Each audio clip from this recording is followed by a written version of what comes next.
Gabriella. Please make sure to like, share, and subscribe. Welcome to the cosmic forecast for the month of October 2022. So happy birthday to all my Scorpios, my Libras. I am a Scorpio. My birthday is in late October. So October is actually one of my least favorite months, but I think that's because it's such a transformative month. So I want to talk to you a little bit about October and the cycle of 12 as well as the number 10.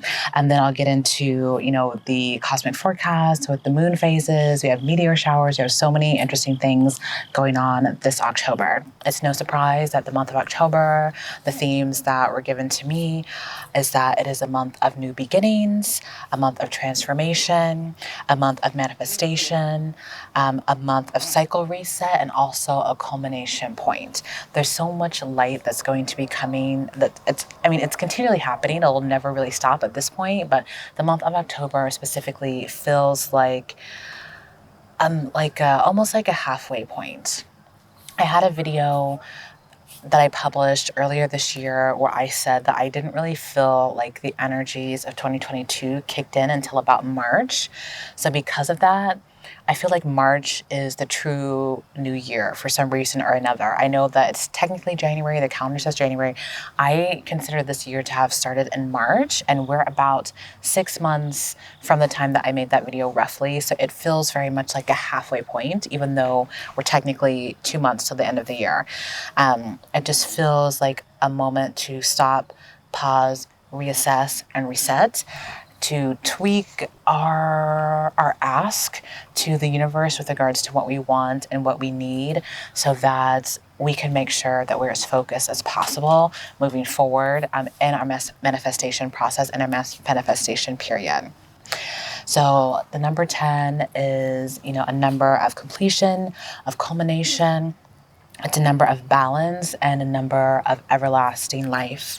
It is a number that honors both life and death within itself, because again, you have that 0 as that beautiful divine. I see it as a divine feminine, like an egg, infinite, limitless possibilities, infinite abundance. And then the number 1, which I consider a more masculine energy. When you draw the number 1, it looks a little bit like a penis, I'm going to be honest. So I just have that divine masculine, divine feminine, creation, divine union, yin and yang, all that good stuff like embedded within it. That's why I consider it to be a number of infinite creation, infinite possibilities, and infinite manifestation. It is a number that honors endings and beginnings simultaneously. And again, strong yin and yang energy, divine masculine, divine feminine energy. Also, the numbers 1 and 0 is that binary code that you see computer programmers use to create new programs, just as, life itself in a way is a series of binary codes. So again, it's just that infinite possibility, infinite creation. That is what the number 10 means. So let's get started with the dates. I'll go in order from the beginning of the month to the end of the month on important dates that you can make sure to look out for and that you can utilize in your witchcraft, in your spell casting, or anything else that you might do from a spiritual perspective, just maybe astrology, etc. I am not an astrologer, but I am very tapped into the planets, their configurations, and I asked, the divine, like, what are the important days, planetary configurations, and this is what I got, so this is what I'm going with. So let's start with 10-1, the first day of October. So 10-1 is a great jumping off point into the month, because again, we have the energies of the 10, which I just explained, plus another 1, which is more of that kind of forward momentum, forward moving, using that divine feminine, like limitless possibilities, and pushing it forward in a direction to tell the universe, like, I'm here, this is what I want my life to be like, no excuses. I think that a large part of the summer months and the spring months have been, if you're anything like me, a moment of assessment where we said, okay, this is where I am right now. This is where I think I want to be. And as we're kind of moving into that space, we're on the cusp where the universe is about to kind of we're going to have major manifestation breakthroughs. And this moment of 10-1 gives us that ultimate divine masculine and divine feminine balance. So we're at maximum power to be able to use our energy in a creative way to create whatever it is we want. This is the day that opens the door for that into the rest of October. And it's a great day again for, manifestation spells, releasing spells. So you can make sure that you can call in the new, so many amazing things. So, if you're feeling inclined to cast a spell around 10-1, that would be the perfect time to do that, especially in the evening. On October 3rd, we have our first quarter, or our waxing moon. And it's very interesting that the date of the waxing moon was October 3rd, because last month, the date of the waxing moon was September 3rd. So there's a lot of overlap in terms of the numbers between September and October. They're really building on each other. But why are there sirens? So the first quarter coming October 3rd. So this first quarter, the energies that is really bringing forward is it's giving us a chance to again review our light aspect and our shadow aspect in tandem with each other. The light half of the moon to me really represents that conscious aspect, and the dark half, that unconscious, the kind of wild feminine aspect. And when you're in a waxing moon phase, it really gives you the opportunity to take a look at your subconscious as much as you can, because it's subconscious, but to bring that light that is slowly building through the entirety of the waxing phase into your conscious, that you can do like a little bit of a conscious and subconscious purge of anything that needs to go, to make sure that you are continually recalibrating and continuing your alignment with what it is you want to manifest and who it is that you want to be. So this first quarter of October especially is an opportunity for us to review our manifestations thus far, and to take another look at the manifestations that we've asked the universe to bring in, and allow for a pruning or a weeding out of the manifestations that we may have kicked off in the past that don't fit who we are today. For example, it could be say that when you were 5 years ago, you decided that you wanted to be an accountant. And just last year, you got your first accounting job. You're so excited. And now you really hate it because you really were never meant to be an accountant. But now it's like you have this accounting job. You got your certifications, yada, yada, yada. You want to change jobs, but it's hard for you to do so because all the places that want to hire you are places that are looking for accountants, and you're trying to be like an engineer or whatever. So it can take a little bit of time to do that recalibration, that readjustment. And that is something that all of us have been doing in one way or another with our manifestations throughout the entirety of 2022. And now, as we enter October, a lot of these kind of altered manifestations or changes that we want to make are going to be so much easier than ever. But before we get there, we're given an opportunity to sit and reflect and say, is this really what I want? Given who I am now, given all the work that I've done on myself, is X, Y, Z, B, D, is that really what I want to bring in? And it's giving us this chance to sit with ourselves, reflect, and bring any maybe subconscious programs that we might be running that is influencing us to manifest things that we may not want or that may not be good for us into our conscious, so that we can purge it in the light of the moon as it builds to the full moon cycle. It gives us an opportunity to honor our subconscious as one of the primary creators of the reality that we see. Uncover what rests within there to the extent that, we're allowed, right? Because a little bit at a time, layer by layer, and become more conscious of what is supporting or blocking our growth.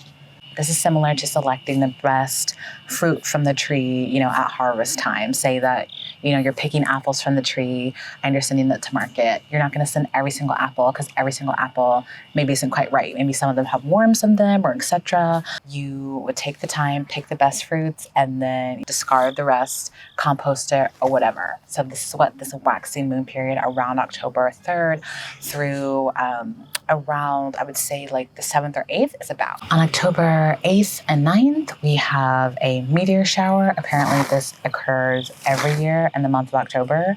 We have 2 meteor showers every single October, and I had no idea. But these meteor showers culminate as two parts of a similar whole. So one is bringing in and helping bring in manifestation, literally the showers of abundance, like showers of light hurtling through the sky, which is the first one, which are October 8th and 9th. And then we have another one, which I'll talk about shortly, that is the releasing. But the meteor shower that we have on October 8th and 9th is bringing in that, I see the Eight of Wands energy, just that forward movement, that forward momentum, helping maximize our manifestations, opening the door for that full moon on October 9th, and maximizing the impact of the ability to manifest, especially on that day, October 9th. That is kind of the big day if you want to do like your love spells, your money spells, whatever. Like October 9th and October 10th is the day, because we have that meteor shower that peaks on the 8th of the 9th. I think its official start date might be the 6th, but it peaks on the 8th and the 9th. Then we have the full moon on October 9th, and then we have the 10-10 portal. So back to back to back, big days around the beginning half of October. The meteor shower, literally, I'm getting the visions of showers of light, like the showers of abundance, which is a spell I'm going to be doing very soon, probably maybe in October, maybe around the 8th and light, who knows? But bringing in those amazing manifestations and just letting it kind of wash over you, letting the light wash over you. The full moon on October 9th, like I said, like ultimate manifestation period. So on the full moon on October 9th, I'm getting the energy of like your essence is shining through, like you got your sexy back, like you know who you are, you know what you're about, you know what you want, you've kind of gone through, you're pretty solid in where you want to go and what you need to be doing to get there. And just like the full moon itself, things should feel lighter, prettier, and more luminescent. You should just have like a clarity that just kind of comes. Maybe it's about certain aspects of your life, or maybe it's about multiple aspects of your life, but around the 9th, you can expect, if nothing else, like a blast of clarity. It's like, yes, like this is what I need, this is who I am, this is who I am about, and this is where I need to go to get there. October 9th, you should also see, around that time, don't be surprised if you see some major confusion or something that was at a standstill. You may have been in a holding pattern at for something or another. That has a higher probability of getting resolved around the full moon on October 9th. And again, you can do spells to help that. On October 17th, we have the beginning of our waning moon period. So this is kind of our wind down before we hit the new moon period, which again is another period of manifestation. It's again, like it cycles. It's like you manifest something, you assess it, you prune what you don't need, you manifest again, and on and on and on. And October is just the ultimate month for that this year, but this is continually going on. It never really stops. It's just really heavy in October. But October 17th, you have the waning moon. It's your culmination point of love. It's a gentle reset, a gentle reminder. We've been bursting forward with that meteor shower and the 10-10 portal and, full moon energy. And now it's like we take a little bit of gas off, right? Because you can't sprint forever. Like you gotta like just go and then kind of relax, and then go and then kind of relax. So this October 17th period is a little bit of like a pullback, a little bit of a relax. Things are still moving forward, but you get another opportunity to reset, another opportunity to refine, kind of just like tuning a beautiful violin, like getting that fine tuning on your manifestations, what it is that you really want, what it is that you're really about, and what it is that you're really here for and want to go for. This period will give you a chance to really test out the energetic shifts that you've been making over the entirety of October, kind of try it on for size, and make 100% sure that the manifestation that you want is really what's best for you and that you're really excited about it. For example, say that you want a new dog and you finally have the money to buy the dog, whether it's a shelter dog, purebred, whatever they've always been wanting. The waning moon period would be kind of that moment where you go to the shelter and find your dog, and you're pretty sure that that's the one, but you want to think about it maybe, so maybe you go home for like a day or something like that. Or that moment where you get that new job, so you don't want to be an accountant anymore. You apply for that new job, you're in the interview, you think you have your dream job, but you haven't secured it yet, but the interview period, you get to go, maybe see the office or not if you're remote, meet your boss, and just get a sense like, is this really it? Or should I maybe hold out for something else? October 20th and 21st, we have another meteor shower peak moment. Again, we had the initial one on October 8th, 9th, the final one on peaking again on October 20th and 21st. And this is again, just two halves of the same whole. Your showers of abundance and then releasing of the whole, that final pruning. So this final peak period of meteor showers is about the final just release, like releasing what it is that you don't need or don't want before you really just rev forward. And then finally, we have our new moon on October 25th. Again, happy birthday to my Scorpios. So this new moon on October 25th is another period of bringing in the new. But you're bringing in the new in a more focused and self-assured way. You know who you are, you know what you want. You've done that final assessment, that final editing on that piece of writing before you're ready to publish. And voila, you're here and ready to go. You become more aware than ever of the fact that the sky, not even the sky is the limit. There is no limits. Like that is the energy of this new moon in October the 25th.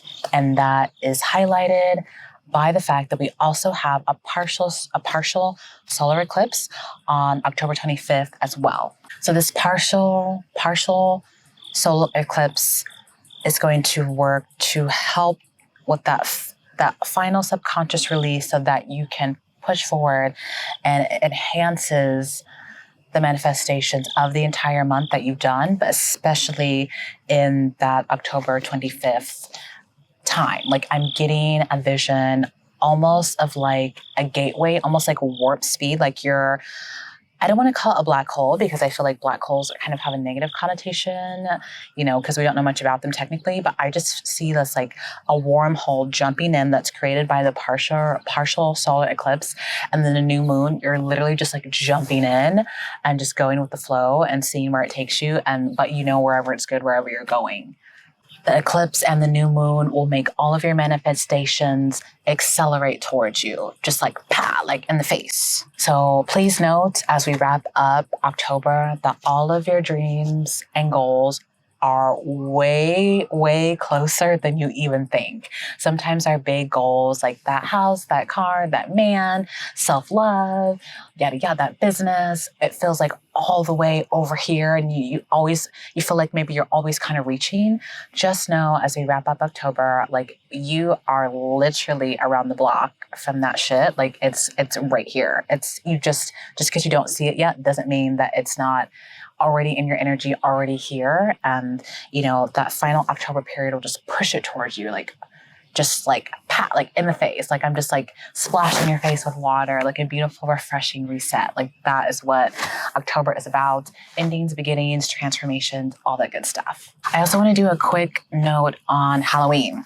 So October 31st is Halloween. This was not a date that I was given by Spirit as an important day, but it is celebrated in America. So I just wanted to shout it out. So October 31st, I used to love horror movies and all that stuff, but now I really can't watch them or really tolerate them too much at all. I don't like the obsession with, devil energies around the 31st in October. I know in witchcraft, that's a very popular thing, like All Hallows Eve. Some of my black magic witches are like going ham. I feel like dabbling in those types of energies in the month of October is going to directly just kind of block or create an unnecessary resistance to all the light that is trying to come in. I think that the obsession with Halloween as a really dark month is partially to detract from all the light that comes in every month. I think October gets associated with a month of like darkness and shit, and that's really not true. It's actually a month of tremendous light. And I would say that if you want to celebrate Halloween, do so in a way that's in reverence to the earth. Like if I think that there's just a way to do it. So for me, I'm not planning to celebrate, but if I change my mind and do, it would be more of a celebration of what I've sacrificed and let go of. So it is a celebration it's a celebration of life through the honoring of death. Like that to me is what October 31st is really for. And I feel like it gets perverted and made about horror movies, demons, and all that stuff. So I wouldn't go there if I were you. You might jack up all the beautiful things that I said might be coming by focusing on that dark, heavy stuff. If you want to do it as a celebration of death in order to celebrate life. So it's a beautiful, sacred moment. But that's all I have to say. It's obviously getting dark out here. My name is Arien with Gabriella. I'm going to go head home. I love you. Check out my blog, ariengabriella.com. Like, share, subscribe. Follow me on Twitter, TikTok, everywhere. Thank you. Have a great day.